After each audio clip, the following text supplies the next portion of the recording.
The Islanders' Stanley Cup run, right? They win 4 in a row into '83. They sweep the Oilers, and the Oilers were supposed to be that the next great team for the NHL, and they had to wait a year. But so what the NHL did in the '84 finals was they changed to the 2-3-2 format, and the team with the higher seed, with the better record, had the opportunity to pick which one they wanted. Did they want to do the 4 games or 3?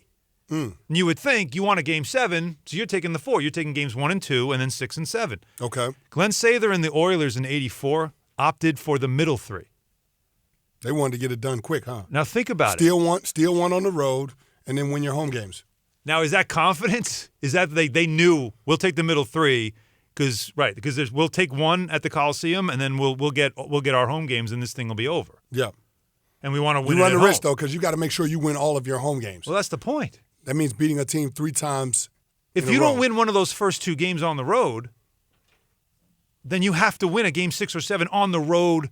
Like, why wouldn't you want that whole idea of home ice advantage is to have that game 7, that ultimate game at home?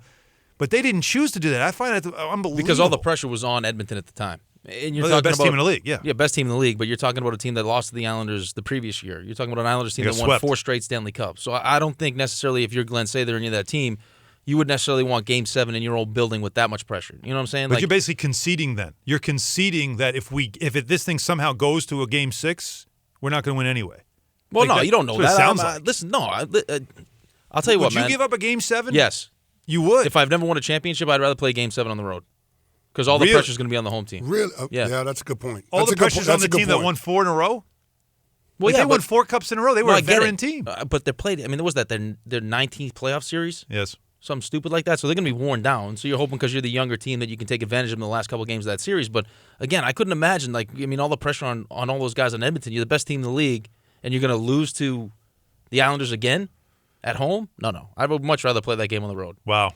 Well, I'll tell you what. And that series wasn't as easy as it looked for the Oilers. What do you see in the playoffs all the time, though? What do we always say? Wow, they played a smart road game. Just a smart, simple road game. They're not trying to go out of their way to do anything crazy. But what do we also see? Like you just said it about Nashville. They were a different team at home in Game 3.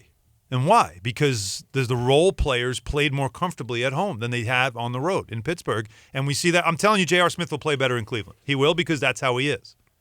No, but how did Washington look in Game 7 versus Pittsburgh? Who won that game? Because Pittsburgh's been there, done that. They won a championship. The experience. Right. All the pressure's on Washington.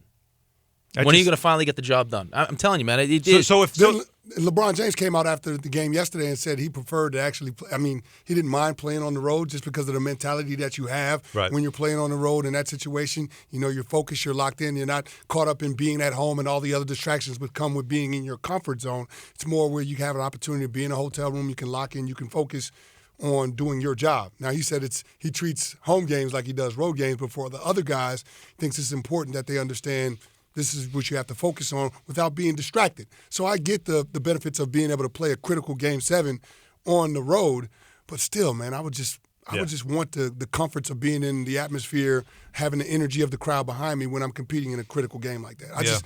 I saw that. I would prefer to play a home game. I saw that story, and I could. So Glenn Sather decided because they had the choice in '84. They had the choice 2-3-2 first time they went to that format, and I find it amazing that you would give a team a choice. Like, it's up to you. What do you guys want? You want the first? You want the I think that's actually pretty cool, though. You earn the right to choose. That's right. I think that's pretty cool. Right. I appreciate that. So instead, it was we'll take the middle 3. If I'm the Islanders, I'm thinking, what do you think? You think you're winning this thing at home? Like they think they're taking us out. Exactly. Now, they did in 5, but still, it's just a point that wouldn't that also piss off the other team? Like if you could use it as motivation. If that was you, and you heard and you're figuring, they definitely want a Game 6 and 7 at home, so they'll just take the first 2 and last 2, and then you hear no, they want the middle 3.